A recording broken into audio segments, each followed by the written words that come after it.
ఇవాళ first story తెలంగాణలో కరువు పరిస్థితుల నేపథ్యంలో తాగునీటి సరఫరాపై రేవంత్ రెడ్డి ప్రభుత్వం స్పెషల్ ఫోకస్ పెట్టింది. కరువు పరిస్థితులపై సమీక్ష నిర్వహించిన ప్రభుత్వం తాగునీటి సరఫరా పర్యవేక్షణకు ప్రత్యేక అధికారులను నియమించింది. పలువురు సీనియర్ ఐఏఎస్ అధికారులకు బాధ్యతలు అప్పచెప్పింది. ప్రత్యేక అధికారులు తక్షణమే జిల్లాలను సందర్శించాలని ఆదేశించడంతో పాటుగా జిల్లా కలెక్టర్లు రాష్ట్ర స్థాయి శాఖలతో సమన్వయం చేసుకోవాలని స్పష్టం చేసింది.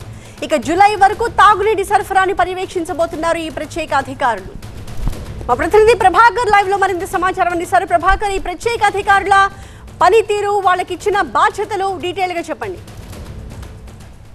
నిన్నటి నుంచి కూడా ప్రసారం చేస్తూ వస్తున్నాం. రాష్ట్రంలోని రిజర్వాయర్లన్నీ కూడా డెడ్ స్టోరేజ్కి చేరుకున్నాయి. పడాల్సిన వర్షపాతం లేదు. తీవ్ర వర్షాభావ పరిస్థితులు రాష్ట్రంలో ఉన్న నేపథ్యంలో చాలా వరకు సాగునీటికి కానీ త్రాగునీటికి కానీ వచ్చే సమ్మర్లో ఇబ్బందికర పరిస్థితులు ఉండనున్నాయనేది మార్నింగ్ నుంచి కూడా మనం ప్రసారం చేసాం. దాని తర్వాత సీఎంఓ కూడా దీనిపై స్పందించింది. వెంటనే 10 మంది అధికారులతో కూడిన ఐఏఎస్ అధికారులు, సీనియర్ ఐఏఎస్ అధికారులను ప్రతి జిల్లాకు కేటాయించింది. జిహెచ్ఎంసీ మినహా, హైదరాబాద్ జిహెచ్ఎంసీ మినహా మిగతా చోట్ల ప్రతి చోట కూడా 10 మంది ఐఏఎస్ అధికారులను కేటాయించింది. సో దాంట్లో ప్రత్యేకంగా తాగునీటికి సంబంధించిన ఎక్కడైతే ఇబ్బందులు ఉన్నాయో వాటన్నింటినీ కూడా వెంటనే మానిటర్ చేయాలి. దీనిలో ఇంతకుముందు ఆ జిల్లాలో పనిచేసిన కలెక్టర్లు, అట్లాగే ఆ జిల్లాలో కీలక బాధ్యతలో ఉన్న అధికారులను మాత్రమే వేసింది. ఆదిలాబాద్ జిల్లాకు మాత్రం ఆదిలాబాద్, నిర్మల్ కలిపి ఒక అధికారిని, కొమరంభీం, ఆసిఫాబాద్, మంచిర్యాల జిల్లాకు ఒక అధికారిని, మిగతా ఉమ్మడి జిల్లాలు 9 ఉమ్మడి జిల్లాల అన్నింటికి కూడా ఒక్కొక్క ఐఏఎస్ అధికారిని వేసింది. గతంలో కలెక్టర్గా పనిచేసిన వాళ్ళనే ముఖ్యంగా ఈ ప్రాంతంలో పట్టుండి ఆ ప్రాంతంలో నీటి సంబంధించిన సమాచారం అంతా ఉన్న అధికారులను వేసింది. ముఖ్యంగా ప్రభుత్వం మొదటి నుంచి కూడా చెప్తుంది, సో ఈ కరువు వల్ల ఇబ్బందులు పడొద్దు ప్రజలు ఎవరు కూడా, త్రాగునీటికి కానీ అటు సాగునీటికి కానీ ఇబ్బందులు పడకుండా ముందు జాగ్రత్త చర్యలు తీసుకుంటామని చెప్తున్నారు. గతంతో పోలిస్తే వర్షపాతం చాలా తక్కువగా ఉంది. దాదాపు 56.31% ఈ సంవత్సరం వర్షాలు పడాల్సిన దానికన్నా తక్కువగా ఉన్నాయి. సో లాస్ట్ టైం కొంత ఎక్సెస్ రెయిన్ఫాల్ రిజిస్టర్ అయినా కూడా ఈ ఇయర్ మాత్రం అది చాలా తక్కువ వర్షపాతాన్ని నమోదు చేసిన నేపథ్యంలో ఇటు జంట నగరాలకు సంబంధించి ఉస్మాన్ సాగర్, హిమాయత్ సాగర్తో పాటుగా మిగతా జిల్లాల్లో ఉన్న రిజర్వాయర్స్ అన్నీ కూడా డెడ్ స్టోరేజ్కి పడిపోయాయి. సో వీటన్నిటిని, ఈ ఛాలెంజెస్ని ఓవర్కమ్ చేయడానికి ప్రభుత్వం అయితే ఈ స్పెషల్ ఫోకస్ చేసిందని చెప్పొచ్చు. జూలై వరకు వెంటనే అధికారులు గ్రౌండ్ లెవెల్కి వెళ్ళాలి. ఎక్కడెక్కడైతే ఈ తాగునీటి కోసం ఇబ్బందులు పడే అవకాశం ఉందో అక్కడ ప్రతి జిల్లాను కూడా, ప్రతి మండల హెడ్ క్వార్టర్ని, ప్రతి గ్రామాన్ని కూడా అవసరమైతే సందర్శించాలి. అక్కడున్న లోకల్ రిసోర్సెస్ నుంచి తీసుకోవడమా, లేకపోతే అక్కడున్న రిజర్వాయర్ల నుంచి తీసుకోవడమా, లేకపోతే ఆల్టర్నేటివ్ అరేంజ్మెంట్స్ చేయడమా, ఇట్లాంటి ఏవైతే ప్రణాళికలు ఉన్నాయో వాటన్నింటినీ రూపొందించి వెంటనే గవర్నమెంట్కి రిపోర్ట్ చేయాలని చెప్పారు. అధికారులు ఈ రోజు నుంచి వెంటనే గ్రౌండ్ లెవెల్లోకి వెళ్ళాలి, పనిని ప్రారంభించాలనేది అయితే ముఖ్యమంత్రి చెప్పారు. సో డెఫినెట్గా 2-3 లాస్ట్ మీటింగ్స్లో కూడా సీఎం కోట్ చేస్తూ వస్తున్నారు. కరువు ఉన్న నేపథ్యంలో దాన్ని ఓవర్కమ్ చేయడానికి డెఫినెట్గా మేము రెడీగా ఉన్నాం. ఇది కాలం తెచ్చిన కరువు కాబట్టి మేము దాన్ని ఓవర్కమ్ చేస్తామనేది అయితే ముఖ్యమంత్రి చెప్తున్నారు. ఇప్పుడు ఈరోజు సిఎస్ మీటింగ్లో కూడా అదే చెప్పారు. సో ఎట్టి పరిస్థితుల్లో కూడా కరువును ఎదుర్కోవడానికి అధికారులు సిద్ధంగా ఉండాలి. త్రాగునీటి సమస్య ఎక్కడ కూడా ఉత్పన్నం కాకుండా చూడాలి అనేది అయితే ఈ 10 మంది అధికారులకు క్లియర్గా ఇన్స్ట్రక్షన్స్ ఇచ్చారు. సో తాగునీటి కోసం అయితే ప్రభుత్వం స్పెషల్ అరేంజ్మెంట్స్ చేసిందని చెప్పాలి. Right, thank you Prabhakar. Parliament ఎన్నికల వేళ తెలంగాణలో ఫోన్ ట్యాపింగ్ వ్యవహారం దుమారం రేపుతోంది. ఈ క్రమంలోనే తనపై ఆరోపణలు చేసిన పలువురు కాంగ్రెస్ నేతలు, మంత్రులకు కేటీఆర్ లీగల్ నోటీసులు పంపించారు. ఫోన్ ట్యాపింగ్ వ్యవహారంలో తన పేరుని ప్రస్తావిస్తూ అవాస్తవాలతో కూడిన ఆరోపణలు చేశారని మంత్రి కొండా సురేఖ, ఎమ్మెల్యే ఎన్ఎం శ్రీనివాసరెడ్డి, కేకే మహేందర్ రెడ్డిలకి లీగల్ నోటీసులు ఇచ్చారు. ఈ సందర్భంగా వారంలోగా క్షమాపణ చెప్పకపోతే పరువు నష్టం దావా వేస్తానంటూ హెచ్చరించారు. తప్పుడు ప్రచారాలు చేస్తే సీఎం అయినా సరే వదిలిపెట్టనని, చట్ట ప్రకారం కఠిన చర్యలు తప్పవని అన్నారు కేటీఆర్.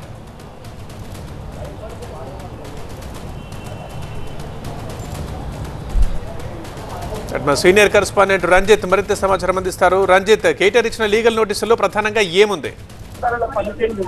ఇప్పుడు ఫోన్ ట్యాపింగ్ అంశం కూడా పూర్తిగా పొలిటికల్ టర్న్ తీసుకుంది. అధికార ప్రతిపక్ష నేతల మధ్య మాటల యుద్ధం కొనసాగుతుంది.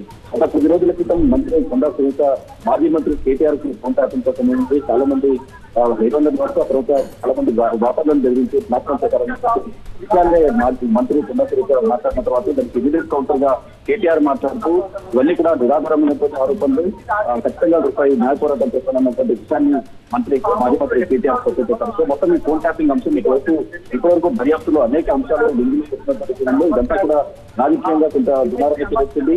ఈ మొత్తం ఫోన్ ట్యాపింగ్ కి సంబంధించిన విషయంలో చాలా మంది వ్యక్తులను ఎక్స్ట్రాక్షన్ చేయడం కావచ్చు, తర్వాత అధికారులు ఏదైతే పరీక్షలు ఉన్నటువంటి భద్రరావు తిరుపతరణ, అలాగే డాక్టర్ డీసీపీగా ఉన్నటువంటి రాధాకృష్ణ, ఇదంతా కూడా కొంతమంది రాజకీయ నాయకులతో ఈ మొత్తం ఫోన్ ట్యాపింగ్ ద్వారా కూడా చాలా మంది బ్లాక్ మెయిల్ చేశారన్నటువంటి విషయాన్ని ఇప్పుడు వెలుగులోకి వచ్చినటువంటి నేపథ్యంలో ఈ మొత్తం కేసు దర్యాప్తంతా కూడా ఈ పొలిటికల్ టర్న్ తీసుకుంది. మరోవైపు రాజకీయంలోని కస్టడీకి అనుమతిస్తారు.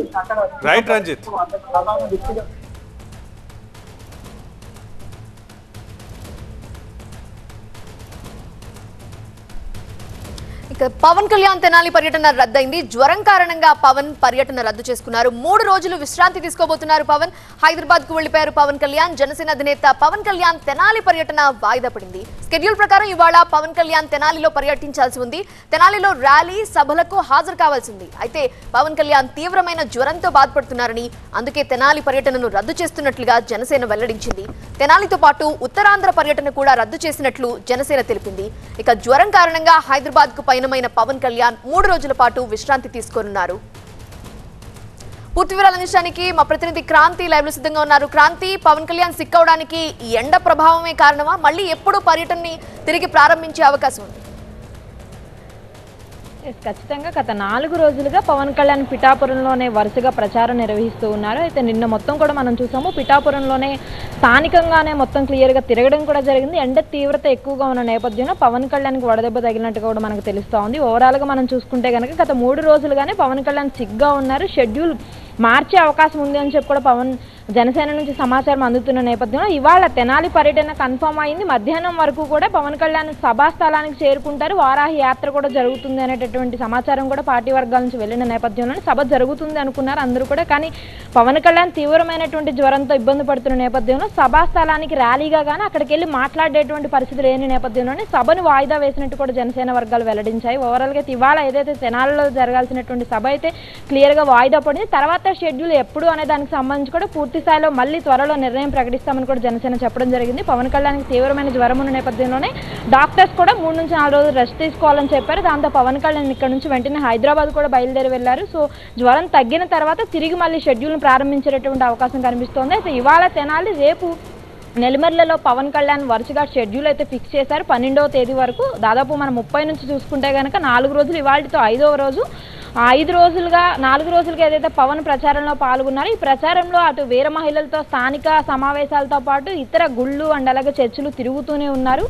ఇక ఇవాళ ఏదైతే నెల్లిమర్లలో పెట్టారో భారీ ర్యాలీ పెట్టారు. ర్యాలీతో పాటు బహిరంగ సభ వారాహి పైన ఏర్పాటు చేశారు. కాబట్టి ఈ యొక్క సభాస్థలానికి వెళ్ళేటటువంటి రష్ ఎక్కువగా ఉంటుంది. తీవ్రమైనటువంటి ఎండలు, ఏపీలో ఎక్కువగా ఎండలు ఉన్నాయి కాబట్టి ఎండ ప్రభావం కూడా ఎక్కువగా ఉన్న నేపథ్యంలో పవన్ తీవ్ర అస్వస్థతకు గురైనట్టుగా కూడా ట్వీట్ కూడా చేశారు. దీనికి సంబంధించినటువంటి క్లారిఫికేషన్ కూడా జనసేన వర్గాల నుంచి వచ్చాయి. సో గతంలో కూడా పవన్ కళ్యాణ్ వరుసగా ఈ స్థాయిలో సభలు ఎప్పుడు కూడా చేయలేదు, వరుసగా షెడ్యూల్ కూడా ఎప్పుడు ఇవ్వలేదు. సో ఈసారి సభలకు సంబంధించి అయితే 12వ తేదీ వరకు కూడా వరుస షెడ్యూల్ అయితే పవన్ కళ్యాణ్కి ఇవ్వడం జరిగింది. మొదటి విడతలో పవన్ కళ్యాణ్ ప్రచారానికి సంబంధించి పవన్ కళ్యాణ్ పోటీ చేసేటటువంటి పిఠాపురంతో పాటు మొత్తం ఏవైతే 21 అసెంబ్లీ సెగ్మెంట్స్ ఉన్నాయో ఈ యొక్క 21 అసెంబ్లీ సెగ్మెంట్స్ లో కూడా పవన్ ప్రచారం చేయనున్నారు. సో దానికి సంబంధించినటువంటి విధంగానే షెడ్యూల్ చేశారు. ప్రచార కమిటీ కానీ ఇతర ఆర్గనైజేషన్ కమిటీ మొత్తం కూడా దీనికి సంబంధించినటువంటి కసరత్తు కూడా పూర్తి చేసి ఇప్పటికే పర్మిషన్తో సహా అన్నిటిని తీసుకుని ఉన్నప్పటికీ కూడా అనుకోని కారణాలు అయితే ఇప్పుడైతే వాయిదా పడిన నేపథ్యంలో నెక్స్ట్ ఏదైతే ఇవాళ తెనాలి, రేపు నెల్లిమర్లకు సంబంధించి కూడా 2-3 రోజులు వాయిదా పడింది కాబట్టి మళ్ళీ తిరిగి ఎక్కడి నుంచి ప్రారంభిస్తారనే దానికి సంబంధించి కూడా పూర్తి స్థాయిలో కసరత్తు చేస్తారు. పవన్ కళ్యాణ్ కాస్త కోలుకున్న తర్వాత తిరిగి షెడ్యూల్ అయితే తిరిగి పునఃప్రారంభిస్తారు. దీంతో పాటు మొదటి విడతతో పాటు 2వ విడతకు సంబంధించినటువంటి షెడ్యూల్ కూడా జనసేన నేతలు ప్రిపేర్ చేస్తున్నటువంటి పరిస్థితి అయితే ఓవరాల్ గా కనిపిస్తుంది. Right Kranthi, thank you. ఇక కాంగ్రెస్ అగ్రనేత రాహుల్ గాంధీ లోక్సభ సమరానికి సిద్ధమయ్యారు. కేరళలోని వాయనాడ్ నుంచి మరోసారి పోటీ చేయబోతున్నారు. దానిలో భాగంగా ఇవాళ నామినేషన్ దాఖలు చేశారు. ఇక నామినేషన్ కి ముందు రాహుల్ కల్పేట పట్టణంలో భారీ రోడ్ షో నిర్వహించారు. రాహుల్ గాంధీ వెంట ప్రియాంక గాంధీ, కేపీసీసీ అధ్యక్షుడు కె సుధాకరన్, పార్టీ సీనియర్ నేతలున్నారు. మరింత సమాచారం మా అసోసియేట్ ఎడిటర్ మహాత్మా ఢిల్లీ నుండి లైవ్ ద్వారా అందిస్తారు. మహాత్మా, మరోసారి వాయనాడ్ నుండి నామినేషన్ వేశారు రాహుల్ గాంధీ. ఇది రెండోసారి, మరి పోటీ ఎలా ఉండబోతుంది?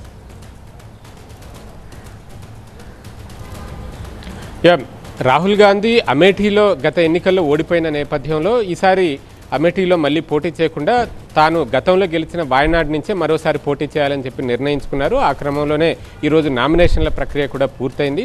అయితే వాయనాడులో గత ఎన్నికల్లో 4.31 లక్షల ఓట్ల మెజారిటీతో ఆయన గెలుపొందారు. మొత్తం పోలైన ఓట్లలో 64% పైగా ఓట్లు ఆయనకే వచ్చాయి. సమీప ప్రత్యర్థికి కేవలం 25% ఓట్లు మాత్రమే వచ్చాయి. సో అంత భారీ వ్యత్యాసంతో ఆయన గెలుపొందారు కాబట్టి ఈసారి కూడా గెలుపొందడం ఈజీనే కావచ్చు, కానీ ఈసారి సవాళ్ళు మాత్రం ఎదుర్కోబోతున్నారన్నది చాలా స్పష్టంగా చెప్పగలం. ఎందుకంటే అక్కడ సిపిఐ చాలా బలంగా ఉంది. దేశవ్యాప్తంగా ఇండియా కూటమిలో భాగంగా ఈ కమ్యూనిస్టులు కాంగ్రెస్ పార్టీ కలిసే ఉన్నప్పటికీ కేరళలో మాత్రం పరస్పరం ఒకరిపై ఒకరు పోటీ చేసుకుంటున్నారు. అక్కడ ఈసారి సిపిఐ నుంచి బలమైన అభ్యర్థి అంటే జాతీయ ప్రధాన కార్యదర్శిగా ఉన్న డి రాజా సతీమణి అన్ని రాజాను బరిలోకి దింపింది. సో ఆ నేపథ్యంలో ఆమె కోసం అక్కడి పార్టీ కార్యకర్తలు శ్రేణులు చాలా కష్టపడి పనిచేస్తున్నారు. పైపెచ్చు సిపిఐ అక్కడ 2014 ఎన్నికల్లో 39% వరకు ఓట్లను పొందగలిగింది. కాబట్టి ఆ పార్టీకి ఓటు బ్యాంక్ ఉంది, ఓట్ బేస్ ఉంది, క్యాడర్ కూడా ఉంది. కాబట్టి ఈసారి రాహుల్ గాంధీ గతంలో మాదిరిగా అంత భారీ మెజారిటీతో గెలుపొందే అవకాశాలు లేవు. ఇదంతా ఒక ఎత్తు అయితే బీజేపీ సైతం తమ వ్యూహాలను అమలు చేస్తోంది. ఈసారి అక్కడ రాష్ట్ర అధ్యక్షుడిగా ఉన్న కె సురేంద్రన్ని వాయనాడులో రాహుల్ గాంధీకి వ్యతిరేకంగా బరిలోకి దించింది. తద్వారా ఆయన యువనేతగా, విద్యార్థి నేతగా, యువజన నేతగా ఆ జిల్లా నుంచే పనిచేసిన వ్యక్తి కాబట్టి ఆయనకు సొంతంగాను కొంత ఫాలోయింగ్ ఉంది. దానికి తోడు పార్టీ శ్రేణులు సైతం రాష్ట్ర అధ్యక్షుడే పోటీ చేస్తున్న నియోజకవర్గం కాబట్టి వారు దాని మీద అక్కడ స్పెషల్ ఫోకస్ పెడుతున్నారు. అలాగే అమేఠీలో రాహుల్ గాంధీని ఓడించిన కేంద్ర మంత్రి స్మృతి ఇరానీని వాయనాడులో కూడా ప్రచారానికి వినియోగించుకుంటున్నారు. ఆ రకంగా బీజేపీ ఓటు బ్యాంకుని పెంచే ప్రయత్నం చేస్తున్నారు. గరిష్టంగా ఆ పార్టీకి 2014లో 8.83% వరకు ఓట్లు వచ్చాయి. సో ఆ ఓటు బ్యాంక్ మరింత పెరిగింది అని అంటే ఆ పెరిగే ప్రతి ఓటు కూడా రాహుల్ గాంధీకి మైనస్ అయ్యేదిగానే మనం లెక్కలు వేసుకోవాల్సి ఉంటుంది. సో ఈ పరిస్థితుల్లో అక్కడ ఒక ట్రయాంగులర్ ఫైట్ ఏర్పడే అవకాశాలు కనిపిస్తున్నాయి. ఈ ట్రయాంగులర్ ఫైట్లో రాహుల్ గాంధీ బయట పడ్డప్పటికీ అదైతే అంత ఈజీ కాదు, చాలా కష్టపడాల్సిందే. అంత గతంలో మాదిరిగా సునాయాసంగా గెలిచే పరిస్థితులు వాయనాడులో ప్రస్తుతం లేవనే చెప్పుకోవచ్చు. గట్టి పోటీని అయితే ఎదుర్కొంటారు. కాకపోతే అక్కడ సాంప్రదాయంగా చూసుకుంటే కాంగ్రెస్ పార్టీకి అడ్వాంటేజ్. 2009లో ఈ వాయనాడు నియోజకవర్గం ఏర్పడ్డప్పటి నుంచి వరుసగా ఆ పార్టీయే గెలుపొందుతూ వస్తుంది. కాస్త మెజారిటీలో హెచ్చుతగ్గులు ఉన్నప్పటికీ కూడా అదొకటి అడ్వాంటేజ్ పాయింట్ అయితే, కాంగ్రెస్ అగ్రనేత అయిన రాహుల్ గాంధీ సిట్టింగ్ ఎంపీగా ఉండి పోటీ చేయడం అదే ఆయన కలిసి వచ్చే అంశంగా మారుతుంది. ఈ ప్లస్ పాయింట్స్ కొన్ని ఉంటే మరోవైపు ప్రతికూల అంశాలు కూడా, అంటే సిపిఐ వైపు నుంచి ఎదురవుతున్న గట్టి పోటీ ఒకటి, బీజేపీ వైపు నుంచి ఎదురవుతున్న పోటీ, ఇవి కొంత ట్రయాంగులర్ ఫైట్ని అయితే అక్కడ తయారు చేయగలుగుతాయి. ఆ రూపంలో ఆయన సవాళ్ళను ఎదుర్కోవాల్సి ఉంటుంది. ఎస్ మహాత్మా. ఇక పొలిటికల్ రిపోర్ట్స్ నుంచి వెదర్ రిపోర్ట్కి వద్దాం. ఎండలు బాబోయ్ ఎండలు. ఏప్రిల్ వచ్చిందో లేదో ఎండలు మండిపోతున్నాయి. రోజు రోజుకి ఉష్ణోగ్రతలు పెరిగిపోతున్నాయి. కొద్ది రోజులుగా సూర్యుడు భగభగలాడుతుండటంతో బయటకు వెళ్లాలంటేనే భయపడే పరిస్థితులు నెలకొన్నాయి. ఏప్రిల్ మొదటి వారంలోనే తెలంగాణలోని పలు జిల్లాల్లో ఉష్ణోగ్రతలు 40 డిగ్రీలు దాటేశాయి. నిజామాబాద్లో 41.3, ఆదిలాబాద్లో 41.2, మెదక్, రామగుండం 40 డిగ్రీల ఉష్ణోగ్రతలు నమోదయ్యాయి. ఇక తెలంగాణలోని మిగిలిన జిల్లాల్లోనూ ఉష్ణోగ్రతలు 39 డిగ్రీలు దాటాయి. ఇటు ఏపీలో కూడా భానుడి ప్రతాపం కొనసాగుతోంది. ప్రధానంగా రాయలసీమలోని కొన్ని ప్రాంతాల్లో రికార్డ్ స్థాయి ఉష్ణోగ్రతలు నమోదవుతున్నాయి. ఏప్రిల్ ప్రారంభంలోనే పగటి ఉష్ణోగ్రతలు 39 నుంచి 42 డిగ్రీలు అధికంగా నమోదవుతూ ఉండడం షాక్ ఇస్తోంది. వచ్చే 2 రోజుల్లో కోస్తాంధ్ర, రాయలసీమలోని పలు ప్రాంతాల్లో గరిష్ట ఉష్ణోగ్రతలు 2 నుంచి 3 డిగ్రీలు పెరుగుతాయని వాతావరణ కేంద్రం అంచనా వేస్తోంది. ఎండతో పాటు వడగాళ్లు కూడా వణికిస్తున్నాయి. మా ప్రతినిధి జ్యోతి మరింత సమాచారం అందించడానికి లైవ్ లో సిద్ధంగా ఉన్నారు. జ్యోతి, మొన్నటి వరకు కొన్ని ప్రాంతాల్లో వర్షాలు బెంబేలెత్తించాయి. ఇప్పుడు ఆల్ ఆఫ్ సడన్ ఎండలు ఠారెత్తిస్తున్నాయి. వాతావరణ శాఖ అధికారులు ఏమని చెప్తున్నారు? రాష్ట్రంలో ఉష్ణోగ్రతలు క్రమక్రమంగా పెరుగుతూ ఉన్నాయి. ఇప్పుడు రాష్ట్ర వ్యాప్తంగా ఉన్నటువంటి అన్ని జిల్లాల్లో కూడా 40 డిగ్రీల ఉష్ణోగ్రతలు మాత్రం నమోదయ్యాయి. దీంతో అప్రమత్తంగా ఉండాలని చెప్పి వాతావరణ శాఖ సూచిస్తోంది. ప్రస్తుతం ఇదే అంశంపై మనతో మాట్లాడేందుకు వాతావరణ శాఖ అధికారిని శ్రావణి ఉన్నారు. ఒకసారి మాట్లాడదాం. శ్రావణి గారు చెప్పండి, ఇప్పుడు అన్ని జిల్లాల్లో కూడా 40 డిగ్రీల సెల్సియస్ ఉష్ణోగ్రత స్టార్ట్ అయిపోయింది అనుకోవచ్చా? దాదాపు మనకి తెలంగాణ రాష్ట్రం మొత్తం మీదుగా 33 జిల్లాల్లో చూసుకున్నట్లయితే దాదాపుగా 70% జిల్లాల్లో మనకి 40 డిగ్రీల కంటే ఎక్కువ ఉష్ణోగ్రతలు నమోదవుతూ వస్తున్నాయి. ముఖ్యంగా ఉత్తర తెలంగాణ జిల్లాల్లో 41 నుంచి 42 డిగ్రీల మధ్య కూడా ఉష్ణోగ్రతలు నమోదవుతూ వస్తూ ఉన్నాయి అన్నమాట.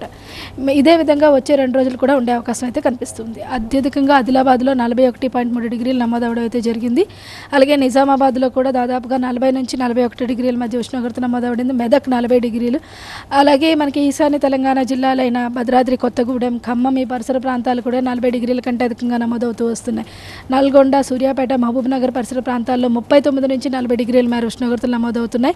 హైదరాబాద్ పరిసర ప్రాంతాల్లో చూసుకున్నట్లయితే మనకి సిటీ లిమిట్స్లో చూసుకున్నట్లయితే రాజేందర్ నగర్ 40 డిగ్రీలు, పటాన్ చెరువు పరిసర ప్రాంతాల్లో 40.2, అలాగే హైదరాబాద్ బేగంపేట పరిసర ప్రాంతాల్లో 39.7, అంటే సరాసరి మొత్తం హైదరాబాద్ పరిసర ప్రాంతాల్లో 40 డిగ్రీల మేర ఉష్ణోగ్రత నమోదవుతూ వస్తున్నాయి అన్నమాట. తర్వాత 7వ తేదీ నుంచి కొద్దిగా వర్ష సూచనలు కనిపిస్తున్నాయి.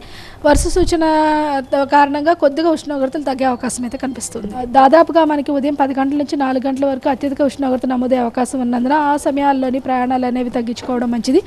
ఒకవేళ అత్యవసర సమయాల్లో ప్రయాణం చేయాల్సి వస్తే కొద్దిగా మరి ఓఆర్ఎస్లు క్యారీ చేస్తూ ఉండాలి. అలాగే స్ట్రీట్ వెండర్స్ కానీ బయట ఆరుబయట వాళ్ళు కానీ ఖచ్చితంగా హై ఇంటేక్ వాటర్ని ఎక్కువగా తీసుకుంటూ ఉండడం మంచిది. అలాగే వడదెబ్బకు గురి కాకుండా పూర్తి జాగ్రత్తలు వహించాలి. దానికి కావాల్సిన డూస్ అండ్ డోంట్స్ అనేవి రాష్ట్ర ప్రభుత్వానికి అందజేయడం జరిగింది. రాష్ట్ర ప్రభుత్వం ద్వారా ప్రజల్లో కూడా ఆల్రెడీ పంపించడం అయితే జరుగుతుందన్నమాట. రైట్, మొత్తానికి ఇది పరిస్థితి. సాధారణం కన్నా కూడా 2 నుంచి 3 డిగ్రీల ఉష్ణోగ్రతలు నమోదవుతున్నాయి. ఇక ఉత్తర తెలంగాణలో చూసుకుంటే మాత్రం ఇప్పటికీ 41 డిగ్రీలు దాటిందని చెప్పేసి ఒకవైపు చెప్తూ ఉన్నారు. ఇక ఈశాన్య తెలంగాణకు సంబంధించినటువంటి జిల్లాలు ఏవైతే భద్రాద్రి, కొత్తగూడెంతో పాటుగా ఖమ్మం జిల్లాలో సైతం కూడా 40 డిగ్రీల వరకు కూడా ఉష్ణోగ్రతలు నమోదవుతున్నాయి. కాబట్టి బయటకు వెళ్ళేటటువంటి సమయంలో ఖచ్చితంగా అప్రమత్తంగా ఉండాలి. ఇక మిట్ట మధ్యాహ్నం మాత్రం ఖచ్చితంగా జాగ్రత్తలు కూడా తీసుకోవాలంటూ కూడా వాతావరణ శాఖ అధికారులు చెప్తూ ఉన్నారు. వీడియో జర్నలిస్ట్ సురేష్తో కలిసి జ్యోతి టీవీ9 హైదరాబాద్.